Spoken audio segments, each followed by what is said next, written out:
வணக்கம் உறவுகளே. இலக்கியம் என்பது மனித வாழ்வில் பல்வேறு வகையிலும் ஒரு இனிமையை தருவது, நம்பிக்கையை தருவது, சுவையூட்டுகின்ற வாழ்வுக்கு இலக்கிய படிப்பு என்பது மிக முக்கியமானது.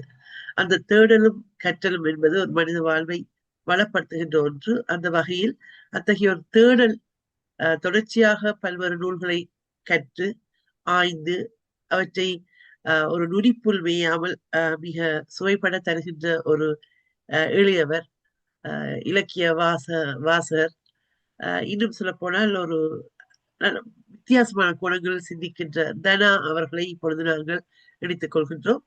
யான் பெற்ற இன்பம் பெருகை வையகம் என்று இன்றைய பொழுது ஒரு விடுமுறை நாளில் தனா அவர்களோடு இலக்கிய சுவையோடு. வணக்கம் தனா. வணக்கம் சிவதனி அக்கா. வணக்கம் தமிழ் நேயர்கள் அனைவருக்கும். ஆம், சொல்லுவாங்க தமிழுக்கும் அமுதென்று பேர், இந்த தமிழங்கள் உயிருக்கு நேர் என்ற வகையில் தமிழை நாங்கள் தமிழ் தானே என்று இல்லாமல் தமிழ் தேனே என்று சுவாசிப்போம், அதை சுவைப்போம் என்று கூறி இன்று நாங்கள் பேசவிருக்கும் விடயம் கீதாஞ்சலி. அதாவது ரவீந்திரநாத் தாகூர். ரவீந்திரநாத் தாகூர் அவர்களுடைய கீதாஞ்சலி.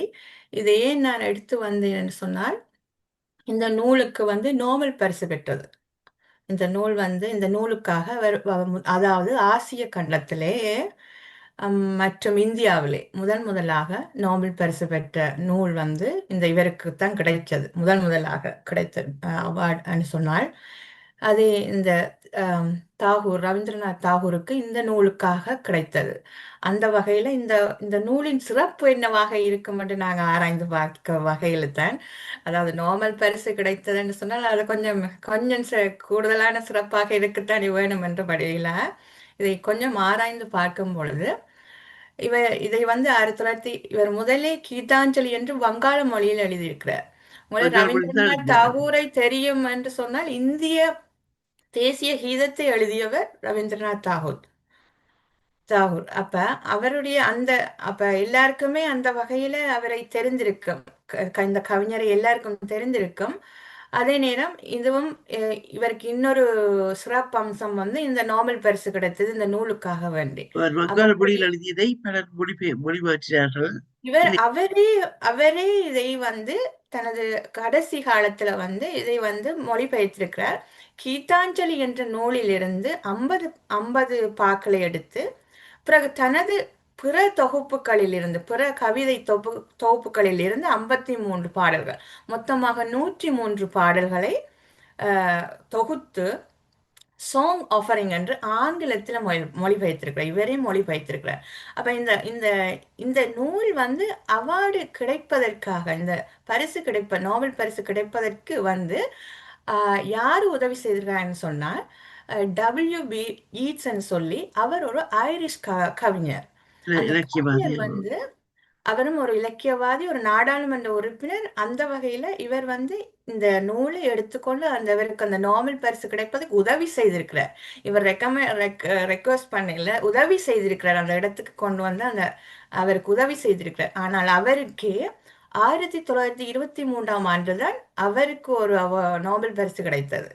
அப்ப அந்த உதவி மனப்பான்மை நான் பெறாவிட்டாலும் மற்றவர்கள் அதனாலதான் நான் இவருடைய அந்த கவிஞருடைய பெயரை நான் முன்வைக்கிறேன் என்றால், இந்த நூலுக்கு அறிமுக உரை எழுதியவர் ஈட்ஸ் தான், அந்த கீதாஞ்சலிக்கு. அப்ப அந்த வகையில இவரையும் அதோட சேர்த்து நான் சொல்ல வேண்டிய கடமையும் இருக்கிறது.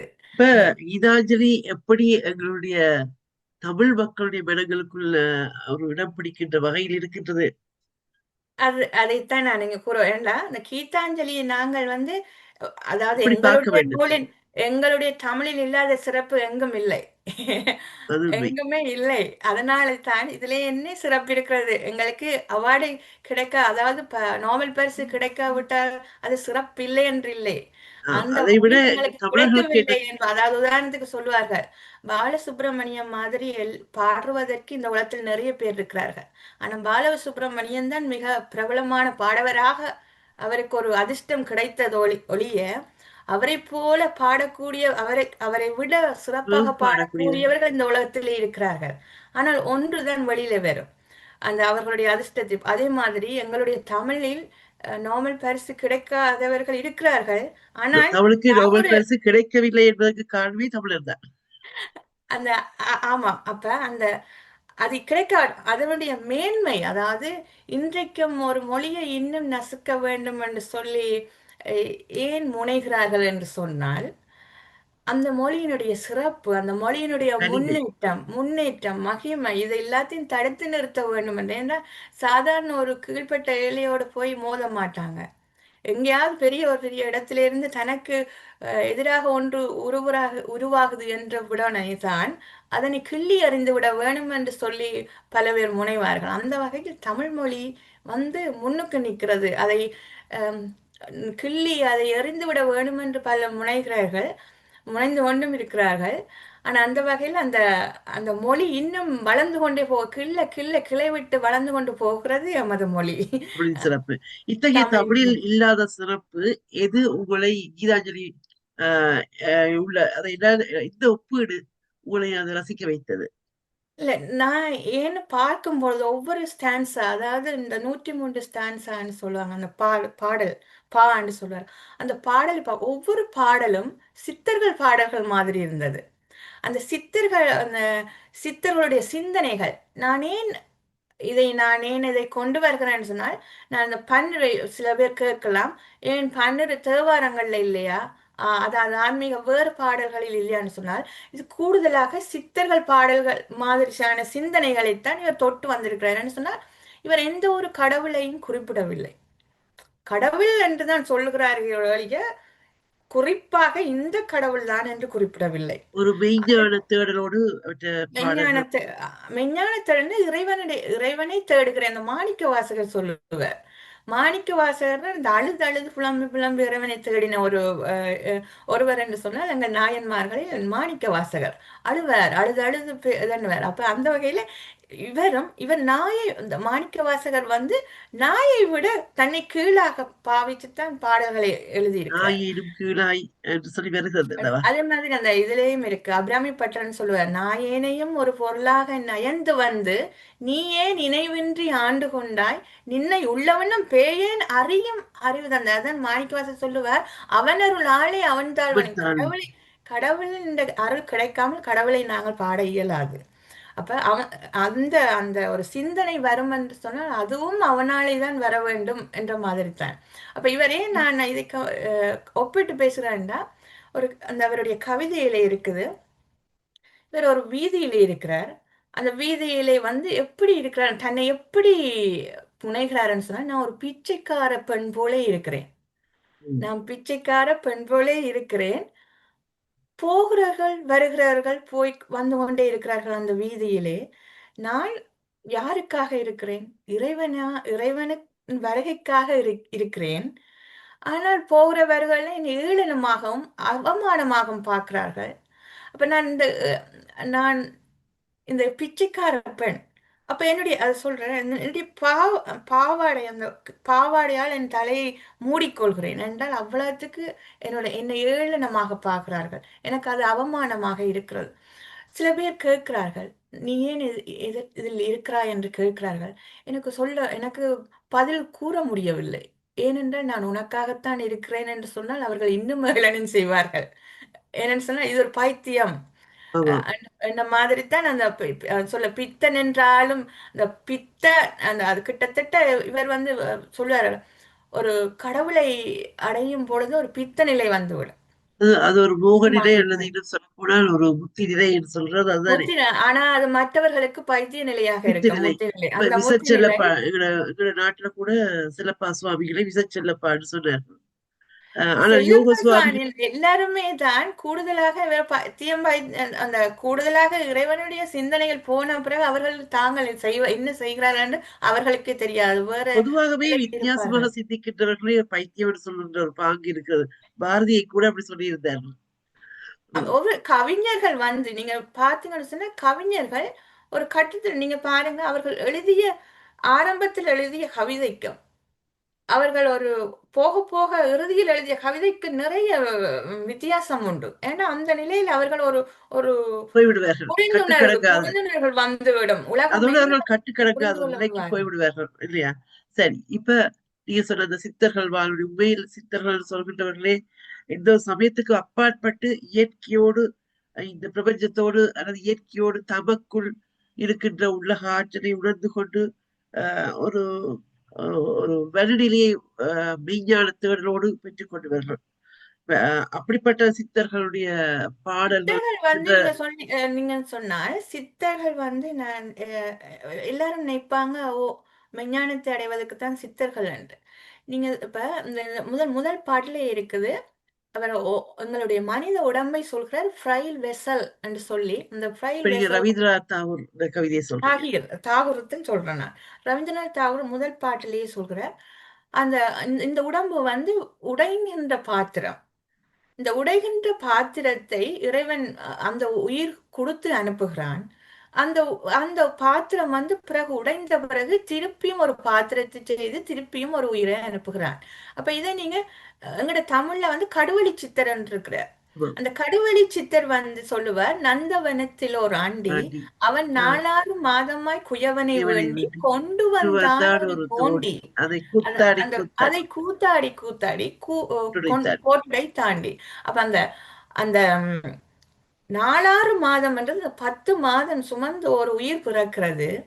அந்த குயவன் யார் என்று கேட்டால் இறைவன். அந்த அந்த குயவன் தான் இறைவன். அந்த குயவன் வந்து ஒரு மண்பாண்டத்தை செய்கிறான். அந்த மண்பாண்டம் வந்து கடைசியில கூத்தாடி கூத்தாடி கடைசியில போய் உடைகிறது. ஆன்மா பிறகு அதிலிருந்து வெளியேறி இன்னொரு பாத்திரத்தில் போகிறது. இதுதான் தாவூர் சொல்றார். அப்ப இதை அப்படியே அதாவது நீங்க சொன்னது சித்தர் கடவுளை சித்தருடைய பாடல் உள்ள அந்த மெய்ஞான அந்த கருத்து அந்த இங்கே கருத்து தாகூரின் இங்கே கவிதையிலும் இருக்கிறது. தாவூரின் கவிதை அப்படியே இருக்கிறது. அது அது அதே இன்னொரு விஷயம் என்னன்னு சொன்னா இவர் சொல்கிறார் என்னன்னு சொன்னா the delusion அதாவது இந்த when desire blind the mind when desire blinds the mind with the delusion and dust. அதாவது உங்களுடைய ஆசைகள் வந்து உங்களுடைய மனதை வந்து அழுக்காக்குறது, தூசுபடிய வைக்கிறது. அப்ப அந்த அந்த அது வந்து ஏன்னு சொன்னா இறைவனை அடைகிறதுக்கு இறைவனுடைய ஒளியை இந்த ஆசைகள் வந்து அணைக்கிறது. மறைக்கிறது. அணைக்கிறேன்னா அணைக்கிறது. மறைக்கிறது. அணைக்கிறது மீனிங் அது இல்லாமல் அந்த தீபம் ஒளி வந்து தீபம் வந்து ஏற்றப்பட்டிருக்கு. இந்த ஆசை வந்து அந்த தீபத்தை அணைக்கிறது. அப்ப அந்த உங்கள் தமிழ்லே சொல்ல வேணும்னா நூத்து விடுகிறேன்னு நாங்க சொல்லுவாங்க. அதை அணைத்து விடுகிறேன்னு சொல்லுவார்கள். அப்ப அந்த ஒளி அங்கே இல்லாமல் போகிறது எதனால் என்று சொன்னால் ஆசைகளால். அப்ப அப்படியே நீங்கள் வந்து திருமந்திரத்தை பார்த்தீங்கன்னு சொன்னால் ஆசை அறிமீன்கள் ஆசை அறிமீன்கள் ஈசனோட ஏன் கடவுள்ல கூட ஆசை ஈசனோட ஆயினும் ஆசை அறிமீன்கள் ஆசை படப்பட ஆய்வரும் துன்பங்கள் ஆசை விட விட ஆனந்தமாமே. ஆசையே அப்ப துன்பத்துக்கு அடிப்படைன்னு சொல்வார்கள். ஆசை அப்ப நீ கடவுள கூட ஆசைப்படாது. நீ சும்மா இரு. நீ உன்னிலே நீ பேசாம இருன்னு தான் சொல்லுவார்கள். சும்மா இருன்னு சொல்லுவீங்க நம்ம சில பேர். என்ன சொன்னா சும்மா இருன்னா சிந்தனையை விட்டு எந்த ஒரு சிந்தனையும் இல்லாமல் இந்த சிந்திக்கிற தன்மை இல்லாமல் ஒரு ஒரு சலனமும் இல்லாமல் உன் சொல்வார்கள் மனதை சும்மா இருக்க இருப்பதே வேண்டும். ஆனந்தம் என்று ஒரு வரி உண்டு. சும்மா இருப்பதே அதாவது ஆனந்தம். உங்களுடைய மனம் வந்து எந்த ஒரு சிந்தனையும் இல்லாமல் சலனம் இல்லாமல் வைத்திருப்பது தான் சும்மா இருன்னு சொல்றது. எங்கேயாவது எங்களுடைய மனம் வந்து சும்மா இருக்கிறதா? இல்லை. ஏதோ ஒன்றை சிந்தித்துக் கொண்டுதான் இருக்கிறது. அடுத்தடுத்து சிந்தித்து அப்ப அது அது கடினம். அப்ப அந்த அது அதுக்குள்ளவும் நீங்கள் இன்னொரு ஆசையும் எல்லாத்தையும் போட்டு அலக்கழிச்சு கொண்டிருந்த இறைவன் இல்லை. அப்ப அந்த ஆசைகளை அறுக்கும் போதுதான் இறைவன் வருகிறான். அந்த இறைவன் இருக்கிற பாதையை அந்த ஒளியை அணைக்கிறது வந்து ஆசை. ஆசை என்ற காற்று வந்து இறைவனுடைய தீபத்தை அணைக்கிறது. இறைவனை அடைய முடியாமல் என்று சொல்லி சொல்கிறார். அப்ப செம்பில் இவ்வாறு சொல்வார்கள் செம்பில் களிம்பு படிந்தது போல மும்மலங்கள் ஆன்மாவை சூடுகின்ற பொழுது அது இறையை அடைய முடியாதுன்னு சொல்லி சைவ விளக்கங்கள் உண்டு இல்லையா? எல்லா மதங்களும் எல்லா சமயங்களும் நான் மதங்கள் என்று எல்லா குறிப்பிடுவதற்கு எனக்கு சமயங்களும் சொல்றது அந்த உண்மைதான். வார்த்தை எனக்கு பிடிக்காத. மதம் என்றது வந்து வெறி. அதான் இந்த மதம் பிடிச்சு நிற்கிறார்கள் என்றது இந்த மத பிரச்சனையாளர். அதனால இந்த வார்த்தையை நான் மதம் என்று சொல்ல மாட்டேன். எல்லா சமயங்களும் சமயம் என்று சொன்னால் வழிகாட்டுதல் என்று அர்த்தம். வழியை இறைவனை அடையும் வழி என்றுதான் அந்த சமயம் என்று சொல்வார்கள். நெறி என்று அப்ப சொல்றார் சமயம் இல்லையா? என்ற வார்த்தையை நாங்கள் பயன்படுத்துவது நல்லம் என்றுதான் நினைக்கிறேன், மதத்தை விட.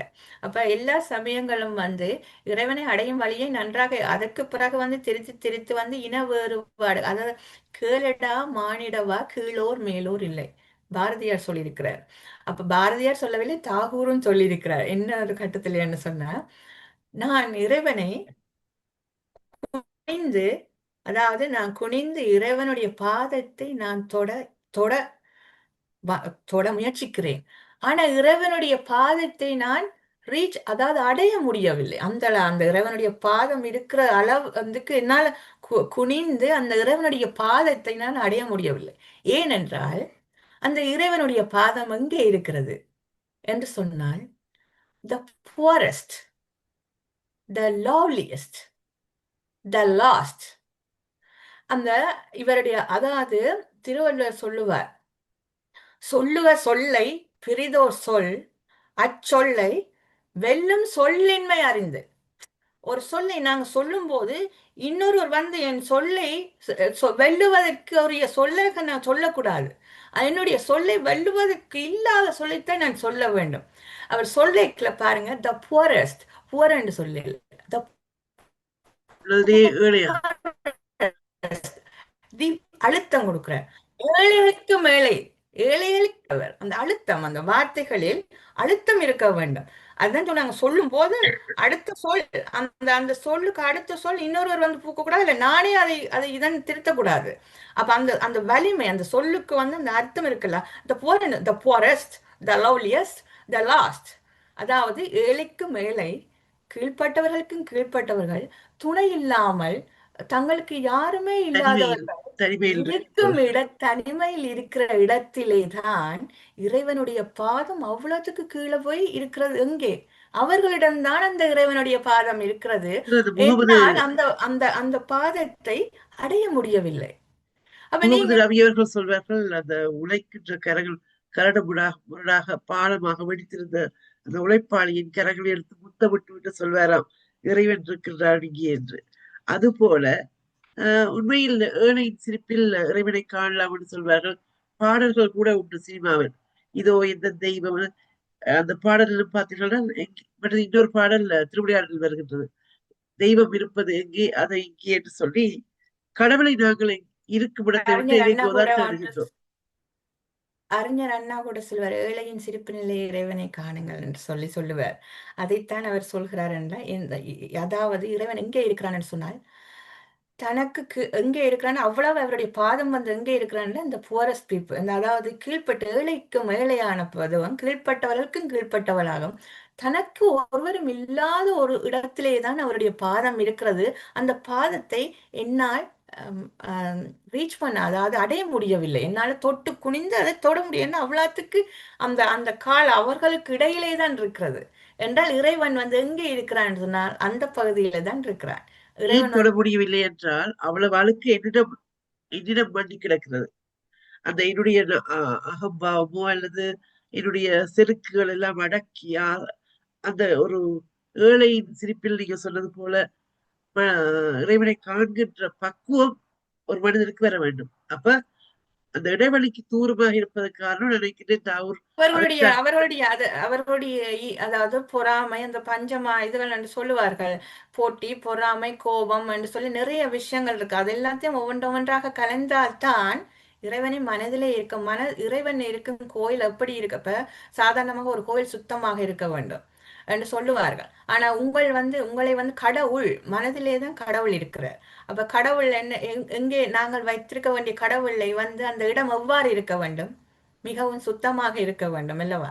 அப்ப அந்த இடத்துல இவரே சொல்கிறார், தாகூரே சொல்கிறார், என்னுடைய நான் கடவுளை நான் அணுகப் போகிறேன், என்னுடன் ஒருத்தன் வருகிறான், அவனை நான், எனக்கு விருப்பம் இல்லை அவனை கூட்டிக் கொண்டு வாரத்துக்கு, ஆனால் அவன் என்னுடன் வருகிறான், அவனை அவனை கூட்டிக் கொண்டு போக எனக்கு அவமானமாக இருக்கிறது, நான் இறைவனுடைய, ஆனாலும் அவன் என்னை தொடர்ந்து வருகிறான். அவன் யார் என்றால் என்னுடைய ஈகோ. அந்த அவனை விட்டு வர எனக்கு அசிங்கமாக இருக்கிறது. ஆனா அவன் என்னோடையே தொடர்ந்து பயணம் செய்கிறான். நான் இறைவனிடம் போகும்போது கூட அவனை அவனை என்னால் விட முடியவில்லை என்று தன்னுடைய அந்த அந்த மும்மலங்கள்ன்னு சொல்லுவாங்க, ஆணவம் கண்மம் மாயை என்று சொல்லி. இவ்வளாத்தையும் என்னோடயே நான் வச்சுக்கிறேனே, இதை நான் விட்டு விலகுவது கஷ்டமாக இருக்கிறேன்னு சொல்றேன். அதே நேரம் நீங்க சொன்னீர்கள் இன்னொரு நாங்க சித்தர் பாடல்களை எடுத்துக்கொண்டு போனா அவர் சொல்லுவார், leave this chanting and singing and telling the beads whom dost thou worship in this lonely dark corner of the temple. அப்ப அவர் சொல்றாருன்னா, இந்த கோயில்ல போய் சாண்டிங் பண்றது, அதாவது மந்திரம் மோதுறது, இதுகள் எல்லாத்தையும் நீங்க நிப்பாட்டுங்க. இதுல என்ன நீ அதாவது தியானம் பண்ணி சாண்டிங் பண்ணி இந்த மாலையை வச்சு உருட்டி உருட்டி மந்திரம் சொல்றது எல்லாத்தையும் விடுங்க. இதுல எல்லாம் இறைவன் இருக்கிறானா? இல்லை. ஏன் இல்லை? அப்படியே நீங்க வந்தீங்கன்னு சொன்னா, சிவவாக்கியார்ட்ட பாடல் ஒன்று இருக்கிறது. இந்த அவர் பாடல் சொல்லுவார், நெட்டகல்லி சுற்றி வந்து 4 புஷ்பம் சாத்தியே சுற்றி வந்து மொனமனன்று சொல்லும் மந்திரம் ஏதடா நட்டகல்லும் பேசுமோ நாதனுள்ளிருக்கையில் சுட்ட சட்டி சட்டுவங் கரிச்சுவை அறியுமோ. அப்புறம் சொல்றேன், நீ சும்மா நின்று கோயில்ல ஒரு கல் வச்சிருப்பான், அந்த கல்லை வச்சுட்டு வந்துட்டு புஷ்பத்தை கொண்டு போடுற, அப்புறம் அதை சுற்றி மொனமொனன்னு ஒரு மந்திரம் சொல்ற, அது பேசுமாடா? கடவுள் எங்க இருக்கிற? உனக்குள்ளதான் இருக்கிற என்றதுதான் கூற வர்ற. அதே மாதிரி தான் இவர் சொல்றார். இந்த இந்த அவர் சொல்லுவார், கடவுள் எங்கே இருக்கிறார் என்று கேட்கும் போது நான் முதலே சொல்ல வந்தேன், அது கடவுள் எங்கே இருக்கிறார் என்று கேட்டா, he is there where the tiller is tilling the hard ground. அதாவது எங்கே விவசாயி மண்ணை, அதாவது கடுமையான மண்ணை உழுகிறானோ அவனிடம்தான் கடவுள் இருக்கிறார். And இதைத்தான் where the வள்ளுவரும் path maker is breaking the stones. வள்ளுவரும் சொன்னார், உழுதுண்டு வாழ்வாரே வாழ்வார் மற்றெல்லாம் தொழுதுண்டு தொழுதுண்டு பின் செல்வர். பின் செல்பவர் என்று சொல்லி. அப்ப அந்த பாத் மேக்கர், அதாவது உனக்கு வழி அமைத்து கொடுக்கிறவன் கல்லை உடைக்கிறான். அந்த கல்லு அவனிடம் கேள். எங்கே எங்கே வியர்வையும் அழுக்கு படிந்த ஆடையும் இருக்கிறதோ அங்கேதான் இறைவன் இருக்கிறான். இதைத்தான் அவர் சொல்ல வருகிறார். அப்ப எல்லாமே ஒவ்வொன்றுக்கும் ஒவ்வொரு தொடர்பு இருக்கிறது. அப்ப அந்த அந்த எங்களுடைய சித்தர்கள் ஆகட்டும், அதான் நான் சொன்னேன், ஏன் சித்தர்கள் பாடல் நாங்க திருப்பி ஒரு ஒரு சின்ன ஒரு விழிப்புணர்வுகளுக்காக நான் சொல்கிறேன். ஏன் நீங்கள் சிந்தித்திருக்கலாம், ஏன் சித்தர்கள் பாடல் எங்கள் ஆலயத்துக்குள் கொண்டு வரவில்லை?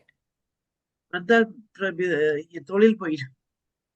சித்தர்கள் பாடல்கள் முழுக்க முழுக்க இறை உள்ளே அதாவது என்று மனம். வைதிகத்துக்கு எதிரானது. நீங்க சொல்லுவீர்கள் என்றால் இறைவனை மட்டும் அவர்கள் புரட்சி செய்தார்கள். அவர்கள் துடிச்சார், அவர்கள் கோபம், அந்த சமுதாய நிலைமை தீட்டன்கிறீர்கள், சாதி பேதம் பார்க்கிறீர்கள், நிறைய விஷயம் மேல் மேல் பணக்காரன் ஏழை என்று பார்க்கிறீர்கள் என்று வர்க்க சொல்லி பீடம் பல ஏற்றத்தாழ்வுகளை பார்த்து கோயிலுக்கு அனுமதிக்காத சில சில அதெல்லாம் பேர்களை வர்ணாசிரம கோயிலுக்கு கொள்கைகளா அனுமதிக்காத காலகட்டங்கள் கூட இருந்தது. அப்ப ஏன் அதுக்காக வேண்டித்தான் இந்த பாடல்கள் கொண்டு வரப்பட்டது. அப்போது உண்மையில் இந்த ஏன் வர்ணாசிரம இது கொள்கைகள் எல்லாம் மறைக்கப்பட்டது என்று தமிழருக்கு. சொன்னால், ம். முழுக்க முழுக்க இப்பதான் அதாவது மீடியாக்கள் வரும் பொழுது இந்த சித்தர் பாடல்கள் எல்லாம் வெளியில வருது. இப்ப நான் நினைக்கிறேன் 1950s, அதாவது 1950க்கு முதல்ல எல்லாம் இந்த சித்தர் பாடல் இருந்தான்றதே ஒருவருக்கும் தெரியாது. அந்த நிலை, ஏன்னா அது மறைக்கப்பட்டது. மறுக்கப்பட்டது. கோயில் யாராவது ஏதாவது சித்தர் பாடல் பாடி நாங்க கேள்விப்பட்டிருப்போமா? இல்லை. என்ன மறைக்கப்பட்டது? ஏனென்னா கோயிலாவது எதடா, குளங்களாவது எதடா, கோயிலும் குளங்களும் இருப்பது மனத்துளே, கோயிலும் மனத்துளே, குளங்களும் மனத்துளேன்னு சொல்லி எல்லாமே உனக்குள்ளே என்று சொல்லித்தான் அந்த சித்தர் பாடல் வருகிறது. உள்ளம் பெருங்கோயில் ஊருடம் பாளையம் வள்ளல் வள்ளல் பிரானாக்கு பிரானாக்கு வாய்க்கோபுரவாசல் தெள்ள தெளிந்தார்க்கு தெளிந்தார்க்கு சிவன் ஜீவன் சிவலிங்கம் என்று சொல்லி சிவலிங்கம். உனக்குள்ளே என்றதை பாடியிருக்கிறார்கள். அவ்வாறு அதைத்தான் என்னன்னு சொன்னா, அந்த ஏற்றத்தாழ்கள், அந்த மற்றது அடையாளப்படுத்துதல். அதாவது மேலே போட்ட நாமத்துக்கு குறுக்க போட்ட நீர் என்று சொல்லி தங்களை தாங்கள் ஒரு கடவுளன். இது கூட எனக்கு இந்த தாகூருடைய ஆம், தகவல்களை நாங்கள் திரட்டும் போது சில பேர் இதற்கும் உரிமை கொண்டாடியுள்ளார்கள். இது வைஷ்ணவ பாடல் என்று சொல்லி போட்டிருந்தார்கள். எனக்கு சிரிப்பு வந்தது. என்ற நான் இந்த பாடலை நான் முழுமையாக வாசித்தேன். எங்கேயும் எந்த ஒரு கடவுள் என்றதை மட்டும், இந்த சித்தர்கள் மாதிரி கடவுள் என்றதை மட்டும்தான் சொல்லியிருக்கிறார்களே ஒழிய, எந்த எந்த சமயத்தையும் குறிப்பிட்ட கடவுள் என்றதை அவர்கள் கூறவில்லை. ஏன் அவர்கள் இவ்வாறான பிரிவினையை உண்டாக்குறார்கள்? இதே மாதிரி தான் நான் கம்பரை கூற வேண்டும். கம்பராமாயணம் வந்து கம்பரால் எழுதப்பட்ட ஒரு ஒரு உன்னதமான நூல். ஆனா இது ஏன் வைஷ்ணவர்களுக்கென்று எடுத்தார்கள் என்றது எனக்கு தெரியாது. ஏனென்று சொன்னால் ஒரு ஒப்பிடும் பொழுது, ஒருத்தரை ஒப்பிடும் பொழுது அந்த கடவுள்மாய் இருந்தார் என்று சொன்னாரே ஒழிய அவர்தான் என்று சொல்லவில்லை. அந்த சில நீங்க பாத்தீங்கன்னு சொன்னால் கலிங்கத்து பரணி ஜெயங்கொண்டான் அவர்கள் எழுதியிருப்பார். அதிலே கூட திருமாலை போன்றவன் என்று தான் எழுதியிருப்பார். அப்ப அப்ப அவர் திருமாலின் அவதாரமோ போன்றவர் என்று சொன்னா போல நீங்க வைஷ்ணவர் என்று எடுக்கலாமோ? அது நீங்க அது நீங்க பாத்தீங்கன்னு சொன்னா எல்லா கடவுள்களும் தான் வருது. மும்மூர்த்திகள் மாதிரியே இருக்கிறான்னு சொல்லித்தான் வருகிறது. அப்ப மும்மூர்த்திகள் எடுத்திருக்கலாம் தானே?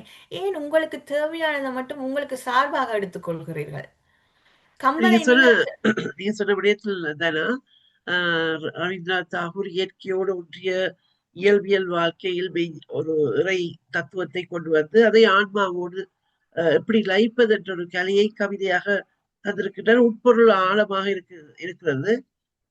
இதே இதே சித்தர்கள் பாடல்கள் உண்டு, நாயன்மார் பாடல்களும் அங்கே உண்டு என்று வைத்துக் கொண்டாலும், இப்ப இன்னொரு விடயத்தை நான் பார்த்திருந்தேன். பழங்குடி மக்கள், இப்ப இந்த நாட்டில் இருக்கிற பழங்குடி மக்களிடம் கூட இத்தகைய கருத்துக்கள் இருப்பதை நான் பார்க்கின்றேன். கேடாவில் நான் பழங்குடி மக்களோடு பணியாற்றிய பொழுது அவர்களும் இப்படியான இயற்கைக்குள் பிரபஞ்சத்தில் இறைவன் இருக்கின்றான், அந்த இயற்கையோடு நாங்கள் கலந்து போவதற்கு இசை பாடினால் போதும், உளமாறு அழுதால் போதும், அழுது பாடினால் இறைவனோடு இணையலாம். இவ்வாறாக பழங்குடி மக்கள், ஆதிக்குடி மக்கள் என்று சொல்கின்ற அந்த மக்களிடம் இயற்கை வழிபாடு இருந்தது. இயற்கையாக அடிப்படையிலே வந்து அடிப்படையில் அதாவது மனிதன் உருவம் அடிப்படையிலே வந்து ஒரு அதுதான் சொல்வார்கள்.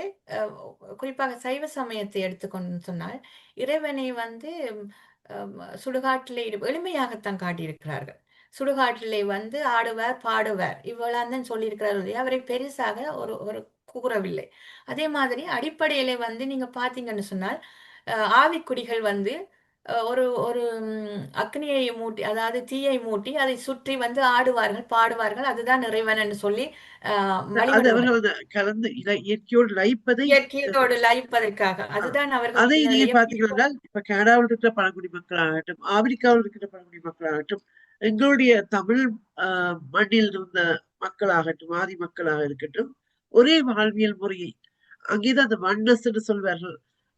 ஒரு பொதுமை தெய்வம், அந்த தெய்வம் என்றதை விட பொதுமையான இந்த இயற்கையோடு இயைந்த வாழ்வு, இது எங்கள் முன்னோர்கள் வாழ்ந்திருக்கிறார்கள் என்பதை நான் நினைக்கின்றேன். இந்த இலக்கியங்கள் கூறியிருக்கின்ற நிறைவாக உங்களுடைய இந்த ஆய்வு, அதாவது ரவீந்திரநாத் தாகூருடைய கவிதைகள், சித்தர் பாடல்கள், இவை யாவிலும் இருக்கின்ற பொதுமை விடயங்களை சொல்லியிருக்கிறீர்கள்.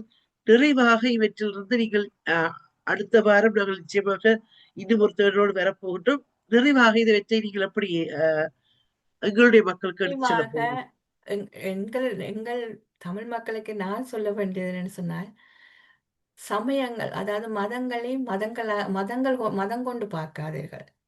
அங்கே இறைவன் வந்து ஒன்று. அன்பும் சிவம் இரண்டென்பர் அறிவிலார். அன்பே சிவமாவது ஆரும் அறிகிலார். அன்பே சிவமாவது யாவரும் அறிந்தவன். அறிந்தபி அன்பே சிவமாய் அமர்ந்திருந்தார். இதுதான் நான் மக்களுக்கு வென்றது. எங்குமே இல்லை இறைவன். ஒவ்வொரு என்னுடைய அதாவது பெரியோர்களுக்கு இப்ப வந்து நான் கடைசியா இந்த வீடியோக்குள்ள நான் இது சொல்றது என்னன்னு சொன்னால் முதியவர்கள் சிறியவர்கள் தனிமைப்படுகிறார்கள். அவர்களுக்கு கதைப்பதற்கு ஒரு ஜீவன் இல்லை, ஒரு உயிர் இல்லை. அந்த ஜீவன்களோட அன்பாக நீங்கள் கதைத்தாலே அதுவே இந்த இறைவனிடம் நாங்கள் கதைப்பது அந்த அந்த கோயிலுக்கு நீங்கள் வழி உடுத்தி போய் அந்த அந்த நேரத்தை உங்களை சுற்றியுள்ள உறவுகளோடு பகிர்ந்து உங்களுடைய அன்பை வெளிப்படுத்தினாலே அதாவது பேசுறது தானே அது சொல்லுவாருன்னு யாவர்க்குமாம் இறைவர்க்கு ஒரு பச்சிலை யாவர்க்குமாம் பசுவுக்கு ஒரு வாயுரை யாவர்க்குமாம் உண்ணும் போது ஒரு கைப்பிடி யாவர்க்குமாம் பிறருக்கு இன்னுரை தானே. அப்ப நாங்கள் யாராவது ஏன்னா இன்றைய உலகத்தில் இன்றைய கால உலகத்தில் எல்லாரும் இந்த தொலைபேசி இந்த இதுகள் அப்படி அந்த போனுகள் அதுகளிலே காலத்தை கடத்துகிறார்கள். ஆனால் உங்களுடைய உறவுகளும் அல்ல நிறைய மக்கள் முதியோர்களாக கதைப்பதற்கு ஒரு துணை இல்லாமல் இருக்கிறார்கள். அந்த துணை இல்லாம அந்த துணை அந்த அவர்களுக்கு நீங்கள் துணையா இருந்து நல்ல சொற்களை ஆதரவான சொற்களை பகிர்ந்து கொண்டு அவர்களோடு இறைவனை காணுங்கள் என்றுதான் நான் சொல்லி முடிக்கிறதுக்கு இருக்கிறேன். நன்றி, வணக்கம். அன்புதான் எங்கள் உண்மையான இறை நாட்டம் கொண்ட ஒரு சமயமாக இருக்க முடியும். இங்கே தனா கூறியது போல ஏங்குகின்ற அன்புக்காக ஏங்கி தவிக்கின்ற உள்ளங்களுக்கு அன்பை கொடுங்கள், இல்லை என்று வருந்துவோருக்கு ஒரு பிடி உணவை கொடுங்கள். அந்த வகையில் பகிர்ந்துண்டு வாழ்கின்ற அந்த வாழ்வு பண்டை தமிழர்கள் வாழ்ந்த அந்த வாழ்வியல் நெறியில் நாங்கள் அன்பு நெறியில் வாழ்ந்தோம் என்றால் அறம் காத்து இறையை வேறெங்கும் தேட தேவையில்லை, எங்களுக்குள்ளேயே அந்த இறை இருக்கின்றது என்பதைத்தான் இன்றைய தனாவின் தேடல் இந்த ரவீந்திரநாத் தாகூரிலிருந்து எங்களுடைய கடுவெளி சித்தர் வரை அவருடைய ஒப்பீடுகள் ஊடாக இலக்கியங்கள் ஊடாக இன்றைய பொழுதில் அவர் தேடிக்கொண்டதை நாங்கள் உங்களிடம் கொண்டு வந்திருக்கின்றோம். எனவே மீண்டும் அடுத்த வாரம் சந்திக்கலாம் அவர்களே, இலக்கிய தேடலோடு. நன்றி, வணக்கம். வணக்கம்.